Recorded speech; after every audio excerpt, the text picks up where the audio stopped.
Hola, bienvenidos a La Verdad Presente. Estamos en la temporada de la familia y los desafíos de nuestros tiempos. El programa pasado estuvimos hablando sobre la crisis de la familia en nuestros días. Hoy comenzaremos a hablar sobre los fundamentos bíblicos para tener un hogar saludable. Pablo David, bienvenido. Hola Lina, ¿cómo has estado? Muy bien, gracias. ¿Contenta? Muy contenta de estar acá en nuestro segundo programa. Amén. El Señor nos ayude. Así es. Empecemos a explicar un poco qué son los fundamentos. Sí, los fundamentos son la base de toda edificación. Entonces, cuando nosotros hablamos y a veces la vez pasada hablábamos de el hogar como una casa que se edifica. Antes de edificar una casa debemos poner buenos fundamentos, porque si no tenemos buenos fundamentos, de pronto la casa va a caer. Entonces es importante que cuando nosotros hablemos de la familia, hablemos de los fundamentos que deben sostener la familia, porque muchas veces vemos hogares que desde sus inicios ya están como destinados a la ruina porque no tienen un fundamento sólido. Entonces quiero leerte dos pasajes que nos van a servir como base para esto. El primero es el Salmo 11, verso 3, que dice: si fueren destruidos los fundamentos, ¿qué ha de ser del justo? Y el segundo es Proverbios 29, 18, donde dice: donde no hay visión, el pueblo se desenfrena. Entonces, por un lado, pues, ¿dónde quedará el justo si no tiene fundamentos? Y a veces nos damos cuenta que el mismo cristiano, a veces queriendo tener una familia, un hogar, no tiene como el fundamento sólido por la palabra para edificar ese hogar. Y la palabra dice que también donde no hay visión, el pueblo se desenfrena. O sea, si no tenemos una visión clara del propósito y del diseño de Dios para la familia, vamos a hacer las cosas a nuestra manera y pues, es como un carro sin frenos de bajada. Tarde o temprano vamos a estrellarnos en algún momento. Entonces necesitamos la visión divina o el modelo divino o las palabras de Cristo para saber cómo debemos edificar nuestros hogares. Recuerdo, un poco es como el versículo que dice del hombre edificar sobre la roca, claro, versus el hombre que edifica sobre la arena. Exactamente. Ok, ¿y cuáles entonces serían esos fundamentos, esas convicciones que un hombre y que una mujer deben tener antes de conformar un hogar, antes de casarse? Sí, pues yo quiero hablar especialmente de tres. El primero sería el propósito del matrimonio. ¿Cuál es el propósito o fin del matrimonio? El segundo, mucha confusión además. Sí. El segundo sería qué clase de persona se debería casar. Y el tercero sería con quién se debería casar. Entonces esos serían como los tres aspectos que vamos hoy a considerar. Sí, bueno, empecemos por el primero. ¿Cuál es el propósito de Dios? Yo creo que hay mucha confusión hoy en día de uno por qué se casa. Exactamente. Empecemos Sí. por ahí. Yo pienso que hay muchos comienzan terriblemente mal. Entonces vamos a leer un pasaje que nos sirve como de base, porque si nosotros queremos saber el propósito debemos mirar el comienzo, ¿sí? Entonces vamos a leer el libro de Génesis, donde Dios nos muestra cuál es el propósito de las cosas desde un comienzo. Entonces voy a leerte Génesis 1, verso 26 hasta el 28. Dice: entonces dijo Dios: hagamos al hombre a nuestra imagen, conforme a nuestra semejanza, y señoree en los peces del mar, en las aves de los cielos, en las bestias y en toda la tierra, y en todo animal que se arrastra sobre ella. Y creó Dios al hombre a su imagen, a imagen de Dios lo creó, varón y hembra lo creó. Y en el verso 28 dice: y los bendijo Dios y les dijo: fructificad y multiplicaos, llenad la tierra y sojuzgadla, y señoread en los peces del mar y en las aves de los cielos y en todas las bestias que se mueven sobre la tierra. Entonces, cuando vemos a Dios creando al hombre, vemos que lo crea varón y hembra. Pero cuando Él va a hablar del propósito de ellos, de multiplicarse, de sojuzgar la tierra, tú encuentras que en el versículo 26 y en el versículo 28 encontramos que Dios está hablando de un propósito que tiene con el hombre, que es enseñorearse y sojuzgar la tierra. O sea, de alguna manera el hombre era el administrador de la tierra y traía el reino de Dios a la tierra y representaba a Dios en esto. Entonces, en medio de eso es que surge el matrimonio. O sea, y más adelante nos damos cuenta que la mujer es una ayuda idónea. O sea que Adán tenía un propósito, tenía un llamado y tenía un trabajo aquí en la tierra, y Dios consideró que era necesario que él estuviera casado para cumplir ese propósito. Entonces comenzamos a ver que el matrimonio en el comienzo tenía un fin específico, y era poner al servicio, o sea, era poner un hombre y una mujer al servicio de Dios, y era necesario que Adán tuviera una compañera para ese propósito. Entonces muchas veces nosotros nos vamos al matrimonio con propósitos muy personales, muy egocéntricos, pero la Biblia me muestra que el fin del matrimonio es el servicio a Dios, porque hace parte del establecimiento del reino de Dios aquí en la tierra y de su representación. Entonces ahí comenzamos a ver que todo matrimonio, para que él tenga un buen fundamento, tiene que tener una visión o una dirección. Y según el pasaje que acabamos de leer, es que esa dirección debe ser llevar a cabo la voluntad y el propósito de Dios. Me gustaría que ahondáramos más en las razones equivocadas para después entender las razones correctas. Claro, claro. ¿Cuáles serían? Bueno, hay una lista, yo saqué una lista así como de cosas por encima de razones equivocadas por las que los hombres llegan al matrimonio. Mira, la primera que puse acá fue: muchos llegan al matrimonio simplemente por una atracción física. Es muy común que a veces el hombre ve una mujer, se siente atraído hacia esa mujer y lo mismo, y desencadenan una relación que está basada simplemente en un aspecto físico. Que imagínate, eso con el tiempo, nosotros a los 10 años ya no somos los mismos, sí. Pero muchos llegan al matrimonio por eso, por los ojos. También hay a veces algunos miedos en quedarse solos. Es muy común a veces entre las mujeres, y ya desde cierto tipo de edad, que el miedo a quedarse solas hacen que ellas tomen la decisión de llegar a un matrimonio no importando con quién, ni por qué, ni para qué. Entonces a veces la falta de compañía y los ciertos vacíos que hay en el corazón de ciertas personas los llevan a tomar esta decisión a veces sin tenerlo muy preparado, sin tenerlo muy planeado. También algo que es, y la vez pasada hablábamos de eso, es un embarazo a temprana edad o un embarazo inesperado. Muchas veces llegan al matrimonio simplemente porque ya hay un embarazo, entonces de alguna manera tratan de solucionar el embarazo y la solución es el matrimonio, que también es una motivación supremamente... Bueno, es como la solución a un problema pequeño, pero en realidad no lo es. Es muy débil. También a veces se ve que hay intereses económicos, ¿sí? De pronto una familia con medios, o de pronto el hombre tiene medios y ya está en una situación económica y la ayuda. Bueno, a veces sucede eso. También a veces los hombres no han aprendido, y a veces usan hasta versículos, que es mejor casarse que estarse quemando. Entonces, como no pueden controlarse sexualmente, prefieren casarse, pero simplemente solo para satisfacer el impulso sexual, y eso también es... Y bueno, también puede ser la presión del medio, a veces la presión familiar. Aún en la iglesia a veces hay cierta presión de que los hermanos deben casarse a cierta edad, y esa presión puede llegar a las personas a tomar la decisión de casarse, pero todas estas motivaciones con el tiempo son muy vanas y superficiales. Entonces la idea de cuando hablamos de fundamentos es tener algo profundo, algo sólido, algo de valor que sostenga el matrimonio a través de todos los desafíos que él se va a enfrentar, que son muchos y muy variados. Ok, y podríamos andar entonces más aún en cuáles son las razones correctas y cómo debería funcionar un matrimonio normal. Sí, un matrimonio bíblico normal debería tener 3 dobleces, que es el hombre, la mujer y Dios.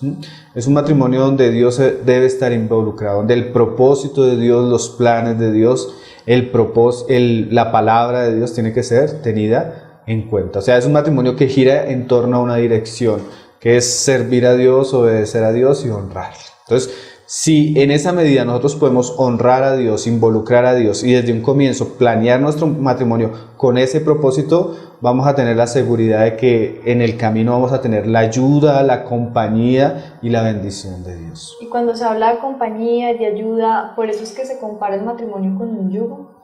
Sí, definitivamente yo pienso que la mejor comparación del matrimonio es un yugo. ¿Qué es un yugo?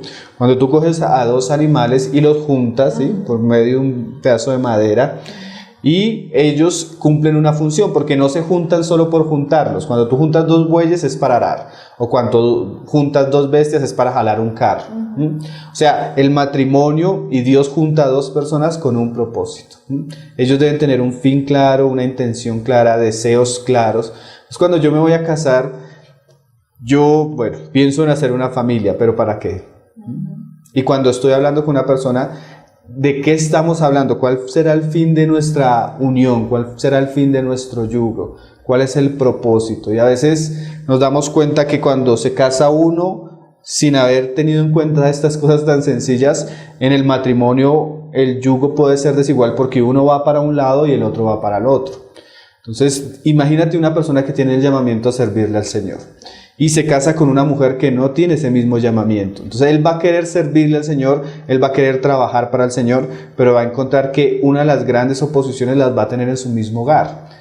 Entonces, antes yo de pensar en casarme, debo preguntarle al Señor para qué Él me ha llamado.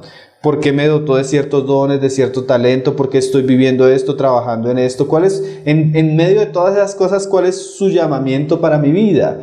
Y cuando yo tengo eso claro, que es servirle al Señor en cierta área, en ciertos aspectos, con cierto ministerio, con cierto don, o simplemente en un trabajo secular, pero representándolo, yo debo comenzar a enfocar toda mi vida en dirección a eso. Y pues el matrimonio, yo pienso que es una decisión supremamente importante. Mi matrimonio me va a beneficiar en el llamamiento que Dios me ha hecho. Mi matrimonio va a ser usado para el servicio de lo que Dios me ha dicho, o simplemente me quiero casar porque me siento solo, o simplemente me quiero casar porque me estoy quemando, o simplemente me quiero casar porque veo en la otra persona ciertas cosas o físicas que me agradan. ¿Cuál es mi motivación? Entonces, si yo no tengo una visión clara, me desenfreno por cualquier lado.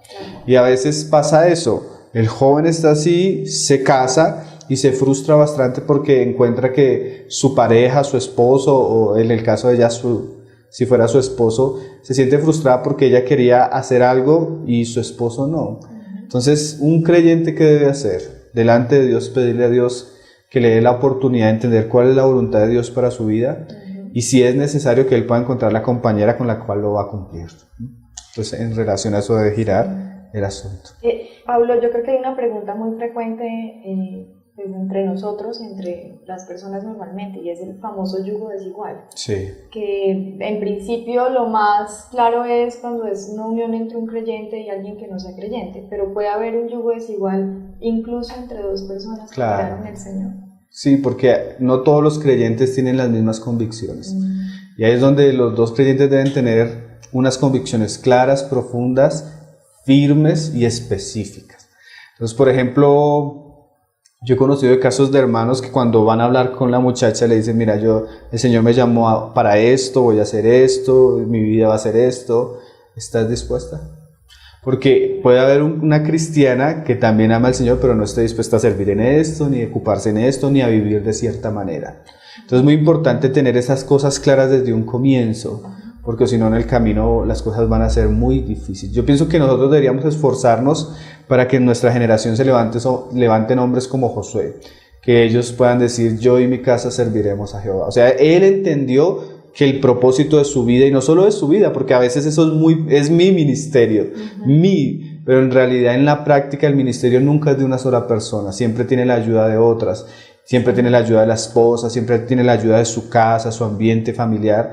Entonces muchas veces mi misma esposa puede ser un tropiezo, mi familia puede ser un tropiezo. Entonces, para que eso no sea un tropiezo, sino al contrario, sea encadenado a lo que Dios quiere, yo debo tener desde un comienzo claro que no debo dejarme mover por otras motivaciones, sino que yo debo tener la convicción firme que esto va a ser para el Señor. Hay un pasaje que el Señor dijo un día, te lo quiero leer, que está ahí en Juan 12:26. Dice: si alguno me sirve, sígame. Y donde yo estuviere, allí también estará mi servidor. Si alguno me sirviere, mi Padre le honrará. Es un pasaje bien precioso. ¿Por qué? Porque en la medida que nosotros nos dedicamos al Señor, uno de los beneficios es que vemos la bendición, la honra y el cuidado del Señor. O sea, el Señor honra a los que le honran. Entonces, si desde un comienzo nosotros honramos al Señor, planificamos nuestro matrimonio con esa intención, el Señor nos va a ayudar, nos va a acomodar las cargas y va a emparejar todas las cosas para que las cosas no sean tan pesadas y puedan llegar a cumplir el propósito que Él quiere. Pero hoy en día, imagínate, muchas personas llegan con malas intenciones al matrimonio, llegan por intenciones erradas. Entonces, cuando viene la prueba, el matrimonio no puede soportar. ¿Por qué? Porque sus fundamentos no eran sólidos. ¿Por qué te casaste? No, porque yo quería sentirme amado, y se da cuenta ella en el matrimonio que él no la ama como la debía amar. Él quería sentirse acompañado, él la veía bonita, y se da cuenta que con el tiempo van a haber muchas mujeres más bonitas. Entonces ahí es donde comenzamos a ver que las convicciones son a veces muy superficiales. Entonces debemos crear convicciones profundas, convicciones que honren al Señor, que sirvan al Señor. Pablo hablaba que él era siervo de Jesucristo. Él decía, Pablo, siervo de Jesucristo. Pero las familias deberían tener la convicción, yo pienso que podríamos decir, familia Santoyo, servidora de Jesucristo. Familia García, servidora de Jesucristo. Esa debería ser la primera convicción que tienen los creyentes al planificar su matrimonio. Su propósito es honrar, glorificar y servir a Jesucristo. Pues ojalá podamos hablar como Josué. Sí, definitivamente. Recuerden que pueden enviar sus preguntas a tesorosverdadpresente@gmail.com o al grupo de Facebook Tesoros Verdad Presente. Na presença de milhares de anjos, eis-nos aqui. Ya sabemos en qué consiste un poco más el matrimonio. Es un servicio a Jesucristo. Ahora vamos a ver qué otro aspecto tenemos que considerar, Pablo.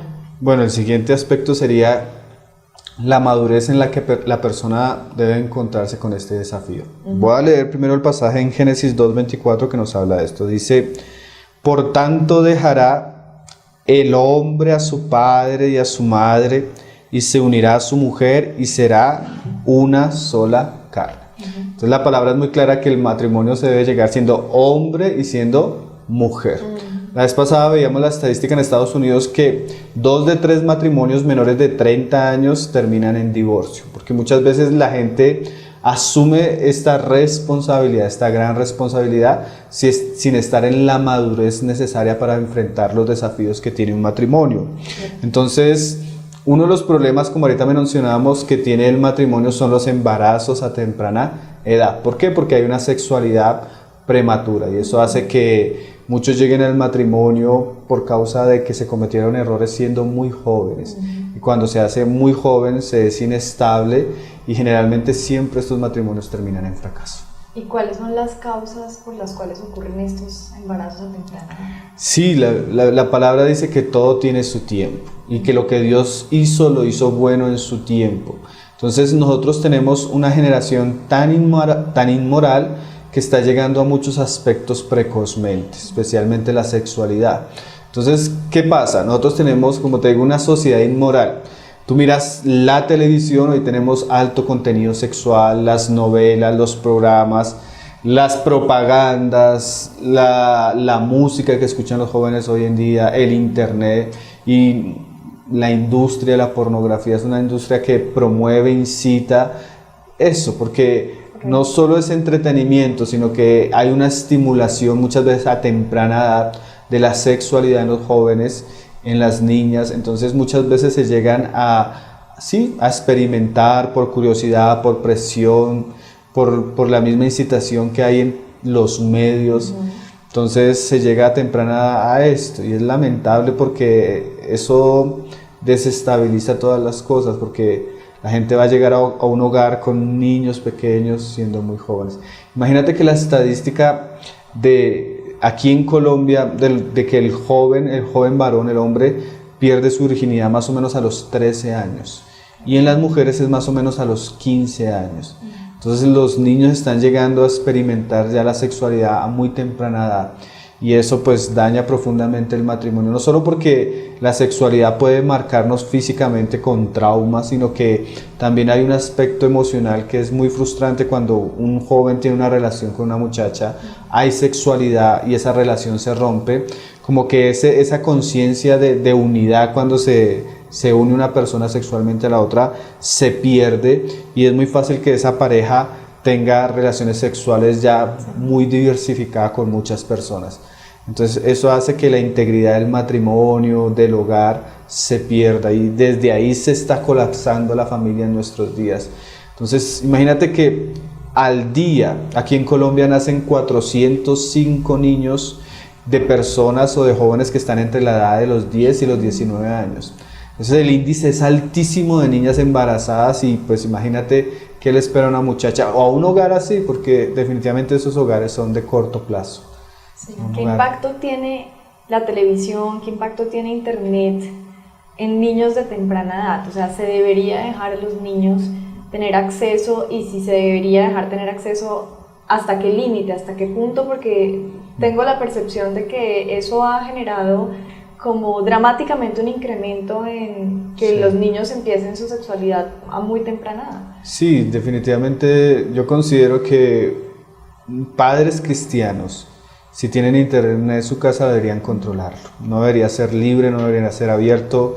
Los niños no deberían tener un celular donde ellos entren a internet fácil, ni un computador en su cuarto. Debería ser, si lo hay, en muchos casos lo mejor sería que no lo hubiera, pero si lo hay, debería ser controlado, porque definitivamente hay una incitación, una promoción, y por eso se llega precozmente a este asunto, porque hay un estímulo. Entonces, a veces nuestra carne tiene deseos, y las hormonas comienzan a pedir a ciertas edades, pero cuando hay un estímulo tan fuerte y tan claro, pues es terrible.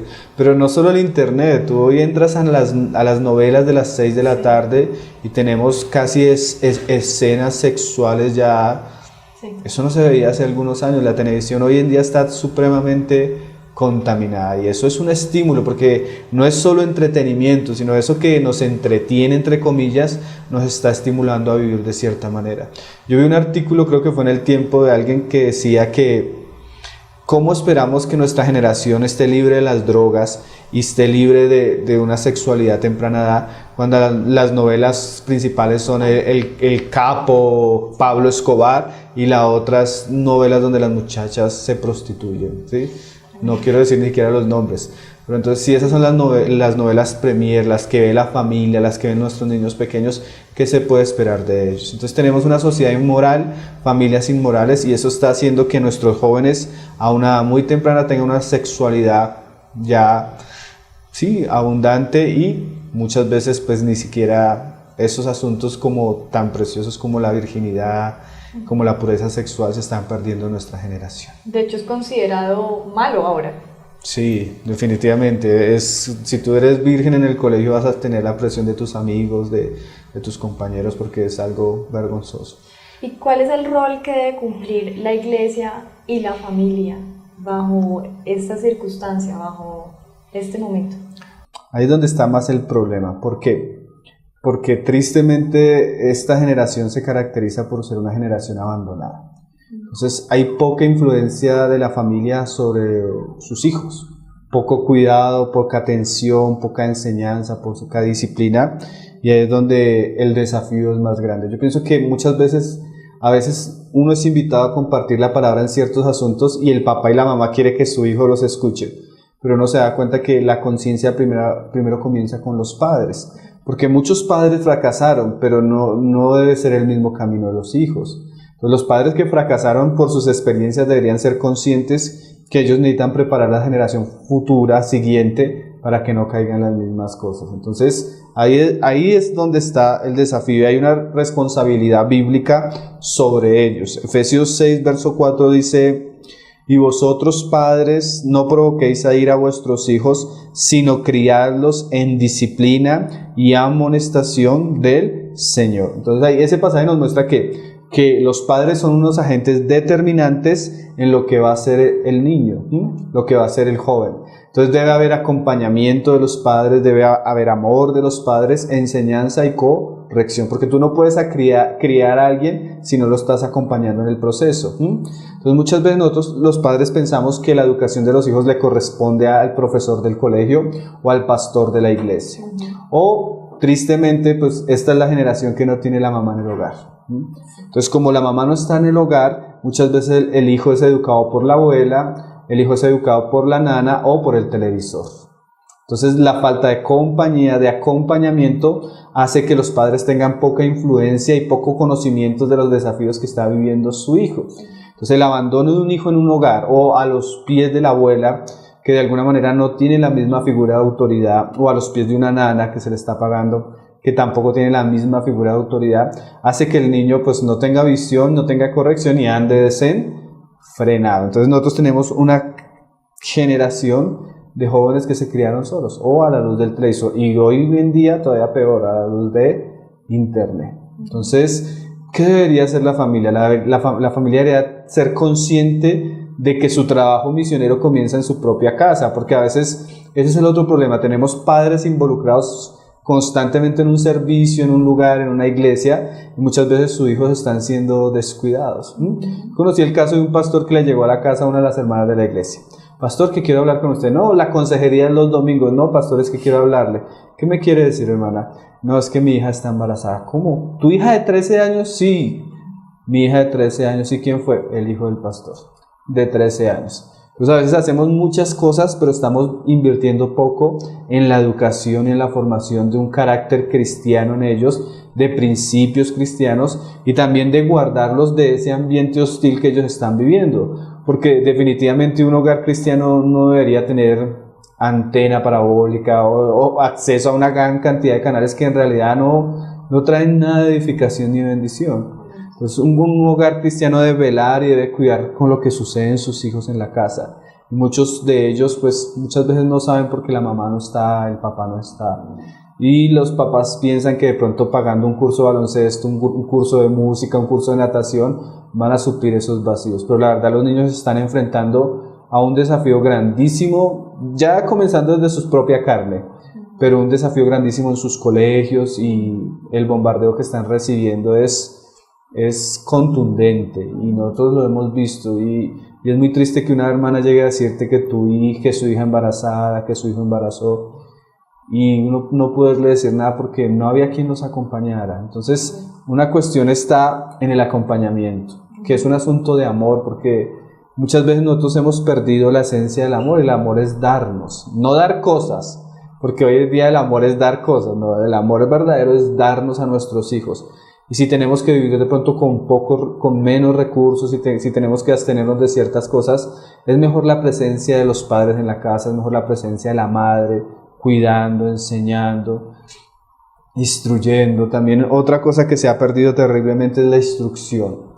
Nosotros hablamos de sexualidad y a veces generalmente queremos solo enfocarlo a los casados o a los hermanos ya de ciertas edades, pero definitivamente en cosas como estas, como la familia, la preparación del hogar, como la vida, la moral, los valores, los niños deben ser enseñados bíblicamente. Yo debo enseñar a mi hijo cómo tratar a una mujer, cómo hasta dónde puede llegar, qué él debe esperar de las mujeres, y lo mismo a mi hija, cómo son los hombres, qué buscan los hombres, cómo se debe guardar ella, cómo debe guardar distancia, cómo tratar con su compañero en el colegio, cómo lidiar con sus hormonas cuando comienza a sentir, con sus emociones.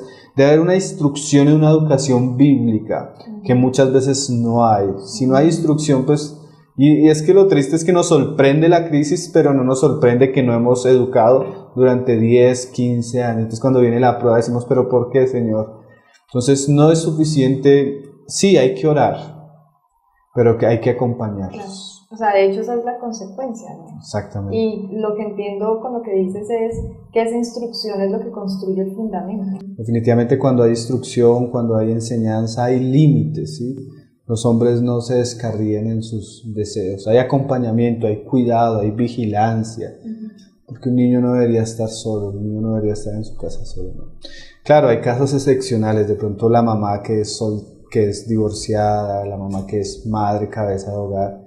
En esos casos pues es entendible, ¿no? Pero hogares que pueden estar en su casa deben ser dedicados a la educación de sus hijos. Dios nos va a pedir cuentas por eso.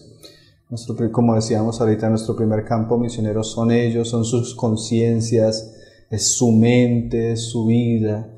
Y la instrucción, claro que debe ir acompañada con un ejemplo. Si yo estoy instruyendo a mi hija de que debe guardarse de ciertas cosas, yo no puedo ponerme a ver la novela con ella. Entonces, mi hogar se debe caracterizar porque es un hogar puro. Lo que se ve en la televisión no es lo que el mundo me ofrece, sino aún cine o películas que vemos deben ser caracterizadas porque hay valores, porque hay principios, porque está Cristo, su santidad. Entonces nosotros debemos educar, estar con ellos, pero no solo estar con ellos educándolos, instruyéndolos, hablando de la palabra cuando nos sentamos a comer, porque la palabra debe ser muy espontánea, debemos hablar cosas que viven los jóvenes, los niños, cosas que sienten, cosas que se pueden enfrentar, y hay que hablarles, hay que instruirlos, porque como decíamos, la clase de educación sexual del colegio, imagínate lo que le van a enseñar, que el homosexualismo, que la perversión, que cosas que ni siquiera ellos deberían estudiar, allá la están escuchando. Y además sus compañeros, ¿no? Todo el mundo que está contra ellos debería ser resistido por la educación firme y constante bíblica en el hogar, por los padres. Cuando hablabas de que el propósito de la familia, el propósito del matrimonio es servir a Jesucristo, pues me hace pensar en eso. Cuando tú dijiste que Dios le va a pedir cuentas a los padres, Claro. Entiendo yo que verdaderamente el propósito de la familia es hacer iglesia, o sea, Sí. que sean familias para Dios. Claro. O sea, que esa es la carga principal que tienen los padres cuando tienen hijos, y es Claro, que es- ese hijo debe ser para el Señor. Es que imagínate que la primera iglesia es el hogar, Exacto. la primera escuela es el hogar, la primera universidad es el hogar, el primer lugar de trabajo es el hogar. O sea, todo comienza por el hogar, solo que muchas veces pues nos preocupa más el negocio, nos preocupa tener de pronto mejor celular, nos preocupa tener mejor comida. Y muchas veces abandonamos nuestra responsabilidad en los hogares por esas cosas que son. En cambio tenemos el alma de criaturas que son eternas. Sí. Entonces, acompañamiento, amor, enseñanza, instrucción y disciplina. Si pudiéramos poner esto en términos prácticos, ¿cuánto tiempo debería estar dedicado un padre a enseñarle la palabra a su hijo, a guiarlo, a instruirlo, si hablamos diariamente, como para aterrizarlo Sí. y los padres que nos están viendo pues puedan comprender esto, cómo se aterriza a su vida del día a día? Pues yo pienso que es la misma vida, porque a veces se habla mucho del culto en la familia, pero es como un momento, pero definitivamente en nuestra vida, y por eso hablábamos del ejemplo. Todo lo que vivimos y hacemos debe ser una enseñanza para ellos. Nuestra conducta, y cuando comemos, cuando salimos a caminar con ellos, cuando vamos a la cafetería, porque a veces si se torna un tiempo se puede volver religioso y ellos como que van a...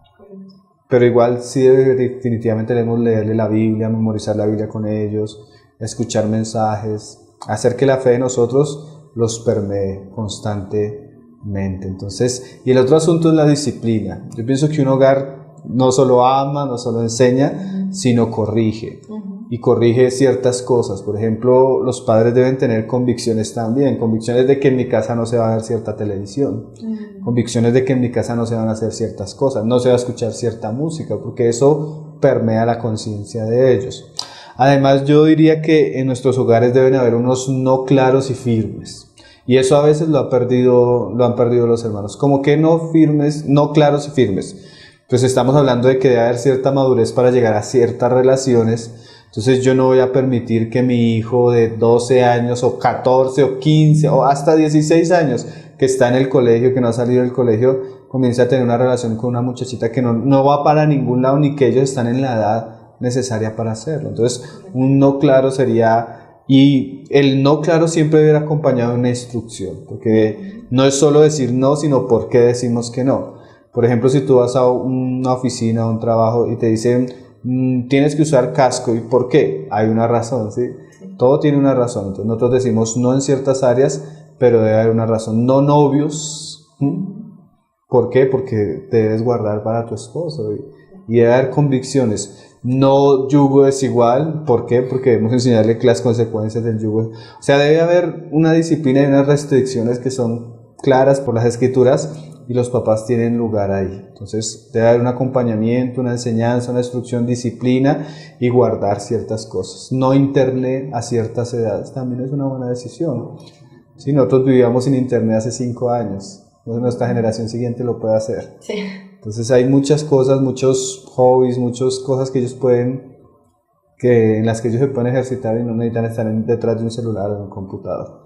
Entonces necesitamos invertir en ellos, invertir tiempo, enseñanza, instrucción, para no tener tristezas en el camino con ellos. Entonces el Señor nos ayude, porque ahí está el desafío. Y bueno, y la iglesia debe ser consciente a los padres, debe haber enseñanza sobre esto, debe haber instrucción, porque muchas veces los padres tampoco saben que los desafíos se están encontrando. Debe haber acompañamiento a los jóvenes, a las relaciones de los jóvenes, debe haber instrucción sobre estas cosas, porque a veces se carece de eso y muchas veces la enseñanza llega cuando ya tenemos un poco de problemas con nuestros hijos. Correcto. Sabemos que ustedes pueden tener muchas más preguntas sobre este tema. Si ya son padres, si tienen algunas dudas, los invitamos a escribirnos a tesorosverdadpresente@gmail.com o al grupo de Facebook Tesoros Verdad Presente. presença de milhares de anjos, eis-nos aqui. Pablo, ¿esta es la única área donde debe existir madurez de la persona? No, definitivamente debe haber madurez en esta área. La sexualidad y todos estos asuntos son una bendición de Dios, pero a cierta edad y en cierto momento. Pero además de este aspecto encontramos que hay muchas cosas más que habla la Biblia, y hay una principal que es el aspecto espiritual. O sea, yo cuando quiero organizar, casarme con una persona, yo debo tener cierta madurez espiritual, cierta estabilidad espiritual. Claro, toda la vida cristiana vamos a seguir creciendo, vamos a conocer al Señor, vamos a avanzar en nuestra fe, en la piedad, pero debe haber cierta estabilidad espiritual. ¿Cómo así? Si yo quiero casarme, debo tener una vida de oración estable, ¿sí? Y eso es madurez, que yo tenga una vida de oración estable, una relación con el Señor clara, concreta y estable. Yo debo tener una relación con las Escrituras estable, yo debo ser un miembro activo de la iglesia de una manera estable. ¿Sí? Estas cosas deben acompañar mi vida espiritual. Un carácter, ya debe haber ciertas características de Cristo en mi vida. O sea, ¿por qué?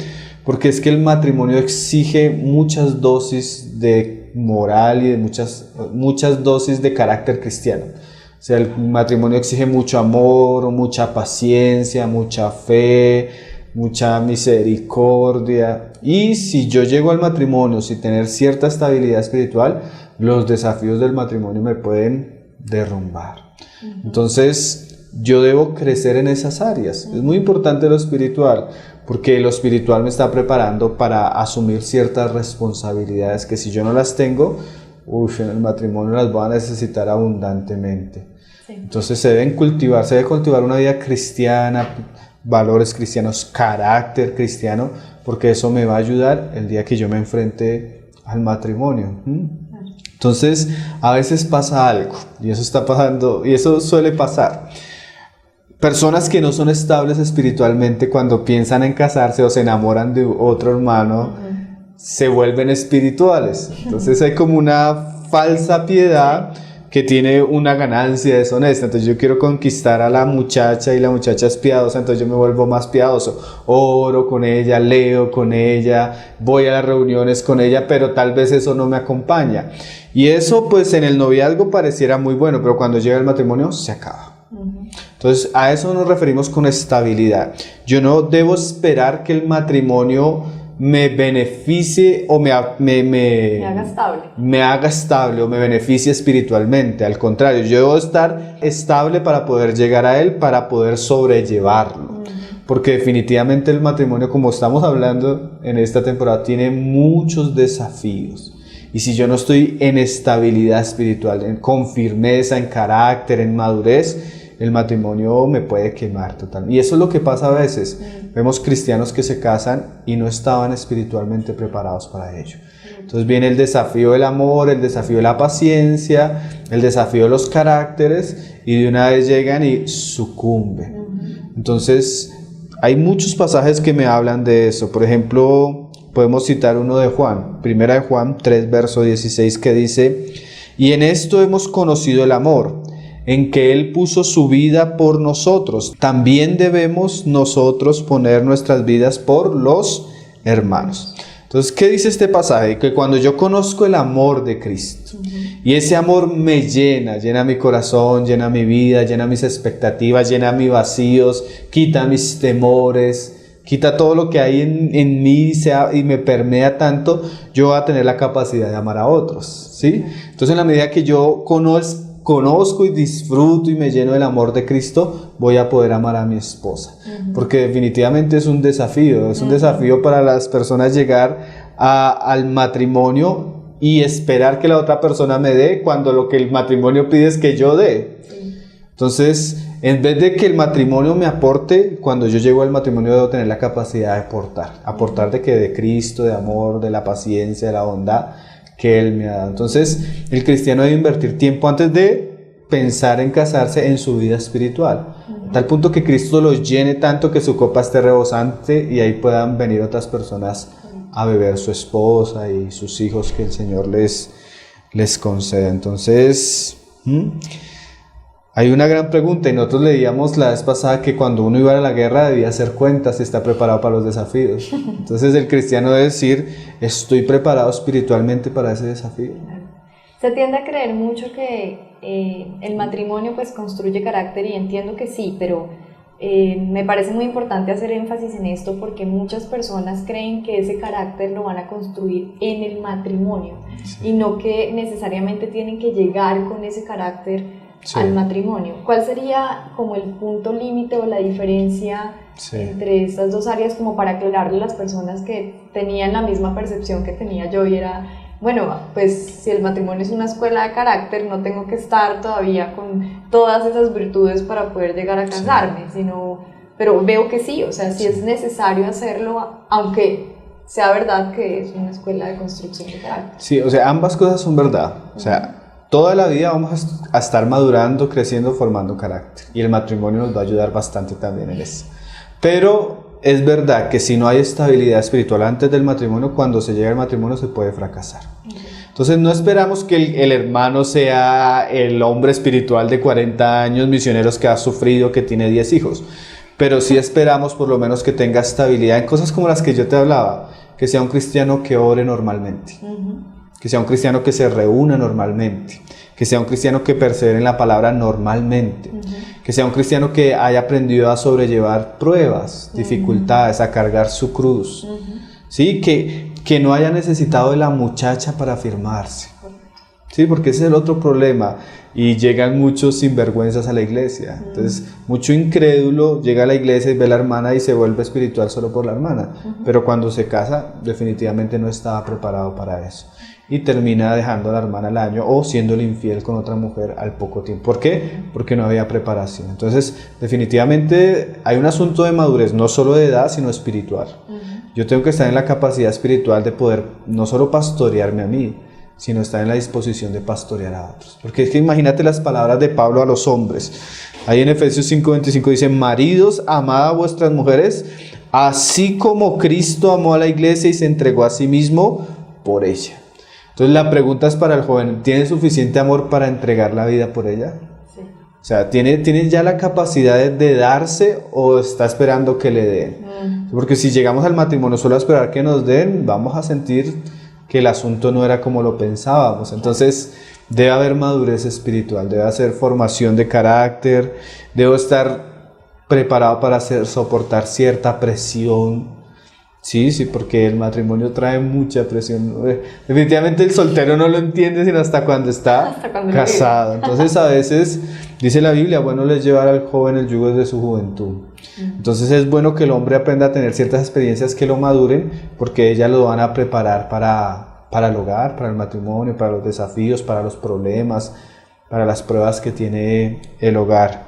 Entonces un cristiano, si todavía se siente como debe crecer en gracia y en sabiduría y en experiencia, porque esa madurez lo va a ayudar a él a afrontar el desafío de una manera más concreta. Entonces definitivamente yo tengo que pensar no solo qué es lo que Dios quiere, sino cómo estoy espiritualmente. ¿Estoy en este momento capacitado para esos desafíos o no estoy capacitado? Entonces, bueno, ahí está la pregunta. ¿Está dispuesto a ir a la guerra?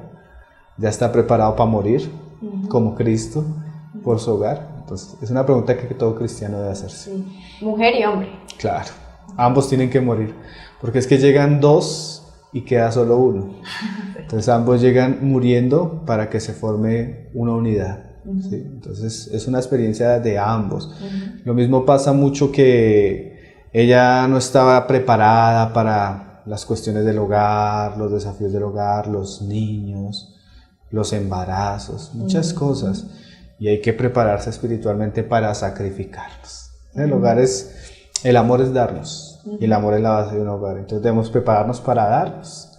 ¿Cómo? Como Cristo, con el amor de Dios. Y estos aspectos que hemos visto son los que debemos considerar antes de llegar al matrimonio y de formar una familia, ¿o hay algo más en lo que debamos pensar y considerar antes de dar un paso como esos? Hay muchas cosas más. Hoy simplemente estamos como viendo dos principales, que es pues el propósito y el carácter de nosotros, la madurez la madurez espiritual, pero hay otras cosas que podríamos añadir. Por ejemplo, dice 1 Timoteo 5:8, dice, porque si alguno no provee para los suyos y mayormente para los de su casa, ha negado la fe y es peor que un incrédulo. Entonces definitivamente no solo de prepararse espiritualmente, sino si quiere tener hogar, tiene que dejar a sus padres, ¿sí? Y tiene que formar un nuevo hogar, y eso implica tener pues cierta capacidad aún económica. Entonces, porque el niño quiere casarse con la muchacha pero todavía está en el colegio. Entonces a veces, ¿será que estamos ya en la edad donde podemos trabajar, donde podemos sostener un hogar, sostener una esposa, sostener unos hijos? Entonces ciertamente hay muchos aspectos. Este es supremamente importante. El tiempo muestra que pues es para un hombre, y un hombre ya trabaja, y un hombre ya se mantiene, y un hombre ya puede tomar decisiones, puede tener independencia de su familia, puede construir un nuevo hogar. Entonces pues el llamamiento a los jóvenes que se quieren casar es que comiencen a trabajar, que comiencen a ahorrar, que comiencen a prepararse para esto, porque es un peso para ellos. Dice ahí Pablo que el que no responde por su propia casa es peor que un incrédulo. Entonces, pues es un aspecto que definitivamente debemos saber. Hay que trabajar. Si queremos tener un hogar, necesitamos trabajar para poder sostener ese hogar. Entonces vamos a hablar muchas más cosas el próximo programa, cuando hablemos de las características de con quién me voy a casar. Ahí se nos va a ampliar un poquito más el panorama, pero en esencia lo que quería enfatizar es que debe haber madurez en la vida de las personas para asumir esta responsabilidad. Hay algo que me llama la atención, que me parece importante destacar, y es la forma en que Dios da un orden para que eso pase. Él dice primero, el hombre dejará a su padre y a su madre. Luego dice que se unirá a su mujer, ahí es el matrimonio con la bendición de Dios, y luego que serán una sola carne. Me lleva a pensar que cuando uno se salta ese orden o lo hace en un orden distinto, ahí es cuando vienen ciertas consecuencias, claro, porque no está bajo el orden que el Señor le dijo al hombre que lo hiciera, porque así es como le conviene hacerlo. Sí, sí. Okay. Sí, definitivamente los mandamientos del Señor son buenos y agradables. Es como cuando tú vas por una carretera y te dice curva peligrosa, frene. El mandamiento que te encuentras ahí no es porque el agente de tránsito no te quiera o te quiera oprimir, sino te está previniendo de cosas que pueden suceder. Entonces, cuando Dios habla algo, dice algo, definitivamente Él busca el bien de nosotros. Y estas cosas que estamos hablando es porque estas cosas nos benefician a nosotros y van a hacer que nuestro hogar tenga otro color, porque no es muy diferente casarse por casarse y casarse a cierta edad, de cierta edad, como sucedió, sino si lo podemos hacer delante de Dios y preparando el camino según la voluntad de Dios, vamos a obtener la bendición del Señor. Muy bien. Para concretar el tema de hoy, ¿qué le podrías decir a aquellos que nos están viendo en este momento sobre como la síntesis del tema que hemos visto hoy, y también unos consejos o unas palabras rápidas que le puedas dar a los que nos están viendo? Sí, yo pienso que examínense las intenciones, porque comenzábamos a ver cuál es el propósito, cuál es el propósito en una relación, cuál es el propósito cuando estás pensando en una chica, cuáles son tus planes. Como la motivación. Sí, exactamente. Si tu motivación no es Cristo, no es honrar a Dios, no es obedecerle o servirle, pues debes tener cuidado, porque a veces hay caprichos personales, deseos personales que a veces crecen tanto que la Biblia los llama obstinación o idolatría, ¿no?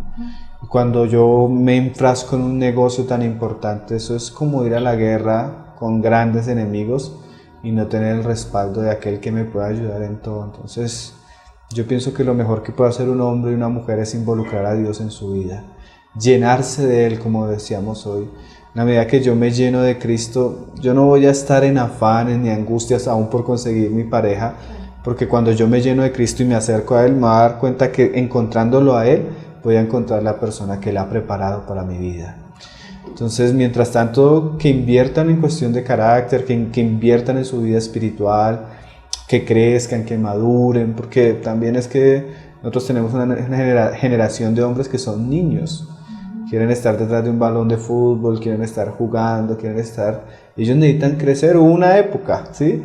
El niño fue niño y eso fue bueno, el joven ya es joven y es bueno, pero si estamos pensando tener un hogar es porque ya nos estamos volviendo hombres y debemos comenzar a pensar como hombres, a vivir como hombres y a actuar como personas que van a asumir una responsabilidad delante del Señor. Entonces hay que invertir en nosotros mismos. Más adelante vamos a hablar de qué debemos pensar acerca de la otra persona, pero definitivamente Dios tiene que trabajar en nuestras vidas y es una preparación y bueno, es nuestro llamado a buscar a Cristo, porque Cristo nos llena, nos sacia y nos enseña a amar y nos prepara para la responsabilidad. Entonces que busquen a Cristo y que se preparen. Amén. ¿Qué les recomendarías hoy para la sección de recomendados de este día a todos los que nos están viendo? ¿Qué podemos dejarles para ver, para escuchar, para oír?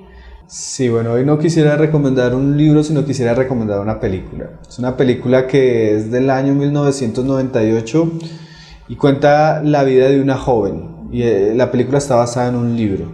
Entonces cuenta cómo el papá, al tenerla a ella y su mamá murió, él la educa bajo los principios cristianos y comienza a orar por ella y el Señor permite que sea una mujer guardada para el matrimonio desde su niñez. Entonces es un testimonio bien precioso. La película se llama La oración de Pamela. Ahí la pueden encontrar en Tesoros Cristianos o en YouTube. Es una película bien viejita, es hasta corta, pero enseña muy claramente lo que debería ser el matrimonio y cómo deberían prepararse los hermanos que tienen la intención de casarse. Y pues ver el respaldo del Señor, porque lo que decíamos hoy, el Señor honra a los que le honran. Entonces, bueno, para los que les gustan las películas, es un buen material, un poco antiguo pero muy edificante.